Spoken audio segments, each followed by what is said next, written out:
I cheated during my 5-year relationship. Now my ex blocks every number and treats me like a stranger. Hello, Reddit. Longtime lurker here. Huge fan of this subreddit, but this is actually my first time posting. And honestly, I never thought this would be the first post I'd ever make. I didn't even think I'd ever make a Reddit post at all. It wasn't something I saw coming. But here I am in my shitty studio apartment typing this up on my phone. I, 26 female, cheated during my 5-year relationship with my ex, 25 male. And now he won't speak to me. He blocks every number I try to reach him with, ignores every single one of my desperate attempts at contact, and treats me like I'm nothing more than a stranger on the street. I wish he would hear me out. I regret what happened, and I've been basically vilified. I'm suffering the consequences. I know I made a mistake, a huge, horrible mistake. I acknowledge that now, I really do. But I just wish he would hear me out. I just wish there was some way to make things right. Especially since we still end up seeing each other from time to time, and every encounter feels like a knife twist. I know I sound like every cliche "I cheated, and now I regret it" post you've seen here before, but the guilt is eating me alive. For context, let's call my ex Ryan. Ryan was my boyfriend for 5 years. He was nice, maybe even a little too nice. And while that might sound like a good thing, it isn't always. Ryan was sweet, friendly, but if I'm being brutally honest, he could also be boring and a nerd. Ryan and I started dating when I was 21 and he was 20. We basically grew up together as adults. He was my college boyfriend who turned into my real-life boyfriend. Our relationship wasn't perfect, no one's is, but it was good. We weren't screaming at each other. We weren't on again and off again. We weren't two people who clearly hated each other, but stayed out of convenience. Our friend groups kind of blurred together until we were all just one group, which honestly was perfect at first. I genuinely thought this was the man I was going to marry. But, and here's where I start sounding like the selfish cliche "I hate myself for being over time," I started to feel kind of bored. Like, yeah, Ryan was nice. Our relationship was good. Good enough. But that phrase started to grate on me, good enough. Because what if I wanted more? We weren't fighting every day, but we also weren't living some great adventure either. We were just existing. Loving, yes. Comfortable, yes. But it felt boring. And here's the thing. Social media is a bastard. You don't even realize how much it's poisoning your brain until it's too late. It felt like everyone was living a more exciting life than I was. Couples partying and just seeming to have so much fun while Ryan couldn't be caught dead enjoying himself at a party. Couples buying houses in their 20s, driving luxury cars, dressing like they stepped out of a catalog. They looked like they were living movies while I was living reruns, and I'd think, why can't I have that? Why isn't that my life? When you consume content like that all the time, you stop seeing what you have and start obsessing over what you don't. So I started to think there was some fun, grand adventure waiting for me outside our relationship. So how did it start? This is the part I wish I could erase from my life. I didn't wake up one morning and decide, yep, today's the day I'm going to throw away 5 years of my life and the one person who truly loves me. It wasn't some huge decision. It was tiny cracks that I didn't patch up. The idiot? Let's call him Evan. He wasn't some random stranger I met at a bar. He was already in my wider friend circle, always around. Funny, charming, the kind of person who could walk into a room and immediately make everyone feel like they mattered. He wasn't better than Ryan, not really, but he was different. And when you've been with someone stable and the same for years, that different can start to feel intoxicating and fun. I remember the first time it even crossed my mind. It was during game night at a mutual friend's place. Ryan had left early because he had work the next morning. Totally reasonable. Totally him. But I stayed. And that's when Evan and I ended up talking. Nothing deep. He complimented me, cracked jokes, made me laugh, and I just felt this stupid spark I hadn't felt with Ryan in a while. Instead of shutting it down, instead of pulling back, I leaned into it. And that was the beginning of everything. From there, it morphed into what I told myself was just harmless friendship. Even though we'd been in the same group for years, Evan and I had never really talked one-on-one. Until that night, I can't even remember a private conversation with him. But after that, suddenly there were DMs, jokes, memes, little "hey, did you see this?" texts, and then the group hangs. We'd all go out, but somehow Evan and I always ended up next to each other, always finding ways to peel off into our own little bubble of conversation. It didn't feel intentional at the time, but looking back, it clearly was. We wanted that attention from each other. I started looking forward to it, that little buzz in my stomach when my phone lit up with his name. The way I'd smile before I even opened the message. Ryan never suspected a thing. He's not the suspicious type. He's always been trusting. He believed in me. And I used that against him without even realizing it. I told myself lie after lie just to keep going. It's not really cheating if it's just texting. Everyone flirts sometimes. Ryan wouldn't mind. It's harmless fun. That's what I repeated in my head. But deep down, I knew. I knew exactly where it was headed. And instead of stopping it while I still could, I kept walking right into the fire. No matter how much I tried to lie to myself, I wasn't stupid. The tension had been building. The jokes, the late-night texts, the way Evan looked at me, the way I didn't pull away. I knew. And yet, when the first opportunity came, when Evan leaned in one night after we'd had a few drinks, I didn't push him away. I kissed him back. It happened at a friend's party. I don't even know if you could call it a party, really, because it was just our circle. Drinks, games, music, the usual. Ryan, as always, had work the next morning. He never stayed too late at these things. He trusted me, trusted us. And because this was our group of friends, people we'd known for years, he didn't even think twice about leaving me behind to keep hanging out. He kissed me goodbye, said he'd text when he got home, and left like it was nothing. And then it happened. People were passed out in rooms, on couches, or slumped in corners. Evan and I ended up outside talking. We were both slightly drunk. He leaned in and kissed me. For a split second, my brain screamed at me to stop, to pull back, to remember Ryan. But I didn't. I kissed him back, and once that door cracked open, it was like a dam broke. One kiss turned into another. And before I knew it, we were in his car, parked right in the driveway, and we had sex. I told myself it would only be that once, just one slip, one stupid mistake, and then I'd shove it down and pretend it never happened. But then came the second time, and I told myself, okay, fine, but never again after this. Then the third time came, and I built new excuses to shut up the guilt. I'm young. Maybe I deserve to experience more. Ryan will never know. It won't hurt him if he doesn't find out. This is just fun. It doesn't mean I don't love him, and that was how the whole affair started. The thing about cheating that no one tells you is how exhausting it is. People think it's all fun and no consequences until you get caught. But honestly, it's like splitting yourself into two different versions and praying they never collide. With Ryan, I was the girlfriend. The 5-year girlfriend who cooked dinner with him on Sundays, went grocery shopping, curled up on the couch for Netflix binges. The one who gave him comfortable, predictable sex that was warm and safe. He looked at me like I was his forever. Sometimes that look made me feel loved. Other times it made me feel trapped. With Evan, I was reckless. I was the fun version of me, the one who wore shorter skirts, who said yes to shots, who lied to Ryan and stayed out late. With him, the sex felt like fire. It was addicting. The whiplash was insane. One night, I'd be sitting cross-legged on Ryan's couch, splitting a pizza and watching some dumb series. And a couple days later, I'd be sneaking into Evan's bed, convincing myself I deserved both worlds. I felt like the lowest piece of shit alive. Even though I felt like the lowest piece of shit alive, I still continued. Instead of stopping, I just compartmentalized. Like, shoved all the guilt in a mental box and slammed the lid shut. I told myself I'd figure it out eventually, that someday I'd have the guts to break things off with Evan. But not today, not tomorrow, not while it still felt good, because I liked it. I liked how he made me feel. I liked how fun he was, how different he was, how not boring he was compared to Ryan. Evan wasn't settling down material. Of course he wasn't. Ryan was.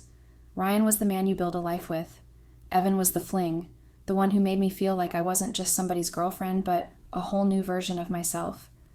I didn't want to give it up, not easily anyway. So I told myself lies to keep going.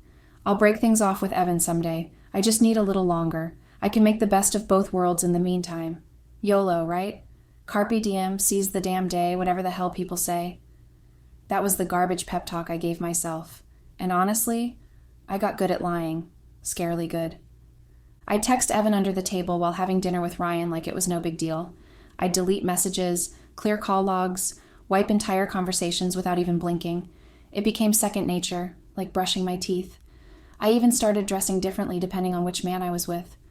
For Ryan, comfy and casual, hoodies and leggings, the girl next door look he loved when we were curled up on the couch. For Evan, tight skirts, low-cut tops, short dresses, like flipping a switch between two completely different personalities. Looking back now, I can't even understand how I thought I could keep it going, juggling two people, two versions of myself, two completely different sets of feelings. It was like burning the candle at both ends, and I kept telling myself it wouldn't catch up to me. But it was only a matter of time before everything blew up. And when it finally did, it was in the ugliest, most soul-crushing way possible. I wish I could sit here and tell you that I had some kind of moral awakening, that the guilt finally got so heavy I broke down and confessed. But no, I was still lying, still juggling, still convincing myself that somehow, some way, I could keep pulling this off. But what actually happened was Ryan found out. I don't even know exactly when he started getting suspicious. But looking back, the signs were there. The way his eyes would flick to my phone when a notification went off. The way he'd casually ask, "Who were you with after work?" The way he'd drop these small, pointed comments like, "You and Evan seem to be spending a lot of time together lately." It wasn't accusatory, not at first. It was almost like he was giving me space to tell the truth, and I just didn't. And then one night, he had proof. I had fallen asleep on the couch with my phone unlocked. Stupidest mistake of my life. Evan's name popped up with a text, not even a subtle one. Just, "Last night was amazing. When's the next time you can sneak away?" I woke up to Ryan holding my phone in his hand, just standing there, staring at the screen like it was a weapon. His face was pale. The room was quiet, like the air itself had been sucked out. My stomach dropped straight through the floor. If I could have willed the earth to open up and swallow me right then, I would have done it. I tried to speak. I don't even know what excuse I thought I could make. But he just looked at me and said, "How long?" That was it. No yelling at first, no screaming, just a flat, hollow, "How long?" And at that point, there was no hiding it. I admitted it. I don't even remember my words, just blurting it out through tears, and it was like watching something inside him break in real time. 5 years gone. Then the yelling started. Ryan was never the type to raise his voice. In 5 years, I'd seen him upset, but never like this. That night, he exploded. He called me every name in the book. Liar, cheater, coward. He demanded details. He wanted to know how many times, where, when. I just stood there sobbing, stammering half answers, while he paced the apartment like he was about to punch a hole in the wall. High's voice kept breaking. He wasn't just angry. He was hurt, devastated, and I was the cause of it. After the storm of screaming, after he'd said everything he needed to say, he just shut down. That was almost worse than the yelling. He went cold, detached, like a switch had flipped. The way he looked at me, it wasn't like I was the woman he loved anymore. It was like I was a stranger who had wandered into his life and wrecked it. That night, he told me to get out. He didn't even want me to pack everything right then. Just leave. I stayed at a friend's place, convinced that once he'd cooled off, we could talk. That maybe we could work through it somehow. But no. The next day, my number was blocked. Texts, calls, emails blocked. I tried from other numbers, blocked again. It was like he'd erased me from his life in one clean cut. I spent 5 years with this man. He was my person. I knew everything about him. The way he liked his coffee, the shows he'd rewatch, the jokes that always made him laugh. And overnight, I became nothing to him. Just another face on the street. That's the part that really guts me. Not just that I lost him, but that I lost the version of him who still looked at me like I mattered. The days right after he kicked me out were a blur. Like, genuinely a blur. I barely remember them except for how heavy everything felt. Like I was dragging my body through wet cement just to do the simplest things. Breathing, eating, existing, all of it felt like work. I was still crashing at my friend's place, and even that came with an expiration date. She never said it outright, but you can feel when someone's patience is thinning. I'd sit on the edge of her couch at night thinking, okay, where am I going next? How do I even begin to pick up my life now? Some part of me kept clinging to this tiny fantasy that if I just explained myself the right way, if I begged hard enough, Ryan would at least hear me out. That maybe we could sit across from each other and talk like we used to. But nope. This man had built a wall and welded it shut. Every number I tried, every email, every DM blocked. It was like trying to talk to a ghost. And that was only the beginning. When you've been with someone for 5 years, your lives don't just overlap, they tangle. His friends were my friends. His family had basically become my family. His mom used to text me random recipes and TikToks. His sister and I would go shopping together. We had group chats, game nights, inside jokes, memes nobody else would get. And then poof, the group chat, gone. His sister unfollowed me. His mom left my last message on scene. It was like they all got a memo. She's dead to us now. And honestly, I can't even be mad about it. I broke their son's heart. Of course, they were going to rally around him. But still, it hurt. It stung badly. Even my own friends were split. Most of them were blunt about it. You fucked up. I don't know what you want me to say. What you and Evan did was really, really messed up. A few others tried to comfort me, but even that felt hollow. You can tell when people are judging you quietly. And deep down, I knew I'd judge me too if the roles were reversed. My whole day-to-day life just collapsed. I had a routine with Ryan, little rituals you don't even notice until they're gone. And then suddenly, nothing. Silence. I was lonely in a way that felt physical, like an ache under my skin. Even the friend who let me stay at her place, we barely talked. And Evan, the idiot I'd risked everything for, nothing. The last message he ever sent me was the same one Ryan had seen pop up on my phone. I never got another one after that. No, are you okay? No, I'm sorry this is happening. Nothing. And honestly, I didn't try to reach out either. I was too angry and depressed. And I knew that whatever we'd had wasn't real enough to survive this. What I felt with Evan wasn't love. It was lust. It was excitement. It was the high of being wanted, of doing something reckless, of feeling like a new person for a little while. And I was just stupid enough to let that temporary high outweigh 5 years of a real relationship. So I'd come home from work, sit on the couch, and just stay. Hours would pass with me scrolling through old photos, old texts, torturing myself by rereading all the sweet messages Ryan used to send me. Nights were the worst. I couldn't sleep. My brain would replay everything over and over. The first time I cheated, the look on Ryan's face when he found out, the exact tone of his voice when he told me to get out. It was like my guilt had grown teeth and was eating me alive from the inside. I lost weight without even trying. Food tasted like cardboard. People at work started asking if I was okay, saying I looked tired. I'd just force a smile and mumble something about not sleeping well. No way was I going to tell them the truth. The guilt didn't just sit in my chest, it clawed at me. Like every time I closed my eyes, I saw his face the night he found out. It was like I was trapped in this cycle of trying to fix something that's already been burned to the ground, like walking into the ashes of a house fire with a bucket of water, convincing myself maybe I can save it. But I can't stop trying. At first it was simple. I called his phone a few times after he blocked me, straight to voicemail. I texted from my number, nothing, so I tried again from a different number. Still nothing. That's when the spiral started. Burner SIM cards, new emails, fake accounts. I'd come up with new usernames, new excuses, new little ways to slip a message through the cracks. And every single time, like clockwork, he blocked me. It was almost like he was waiting for me to try, like he knew me that well. That stung the most, that even in shutting me out, he still anticipated me. He knew my desperation before I even acted on it. And when he stopped responding altogether, no scene, no replies, nothing, it was like hitting a wall at full speed. That's when I started showing up. The grocery store was the first time. And honestly, that one wasn't planned. I swear it wasn't. I turned the corner with my basket, and there he was, just there. My whole body froze. He looked up right at me, and then straight through me, like I was some random stranger blocking the aisle. No pause, no word, no nothing. Just walked past. My entire body went numb. I left my cart right there and bolted before I broke down crying in front of everyone. But after that, I started making it happen. I knew his routines. I knew which gym he went to, which coffee shop he liked, what nights he played pickup basketball with his friends. I'd accidentally swing by, linger in the area. Sometimes I'd just sit in my car across the street and watch.